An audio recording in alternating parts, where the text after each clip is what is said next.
એવું ચા પાણી તમે યાર કામ મારું કરી દો ને યાર, હું તમને એટલી રિક્વેસ્ટ કરું, બીજું કાંઈ નહીં ભેગું તું ખોટા સમય બગાડમાં તારો યાર. તું અહીંયા સમય મારે કામ ત્યાં નથી થતું ને, એ લોચો છે. સમય બગાડવાની વાત નથી ને, મજૂર મારા હેરાન ગતિ છે. તમે યાર કાંઈક તો તમે સમજો યાર. ના ના હાલ હું નીકળું, મને બતાવો, પછી નિરાતે ફોન કરું સાંજે તને, હું વોટ્સએપ કોલ કરી દઉં.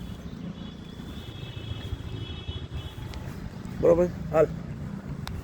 કહેવાનો મતલબ યાર ભાઈ પૂરું કરી દો ને યાર, કામ પતે યાર. આપણે શું ભાઈ મેં તને આવું કહી દીધું, અને હું તમને ખરેખર ક્યાંક કામ આવીશ એવું નથી, તમે સમજો યાર. એવું નહીં, મારી વાત સાંભળ, મારે હમણાં મોટો કાર્યક્રમ કરવાનો છે. અરે તમારા કાર્યક્રમ કરો, વાત સાચી છે, પણ તમે મારા જો હમણાં સમૂહ લગ્ન છે આવતા મહિને, મારા ટ્રસ્ટ હલાવું છું ને એના હેઠળ એટલે મારા અત્યારે બધું થોડા દોડી છે મારા યાર. હવે એટલા માટે હવે કામ ગયો તમે વધારે 60,000 રૂપિયા હવે તમે પૂરું કરી દો. હવે કઈ બોલો માં તમે અનિલભાઈ. હવે ના ભાઈ તું રવા દે, તારો સમય બગાડ. હવે ખરેખર હવે ભાઈ એક છેલ્લે હવા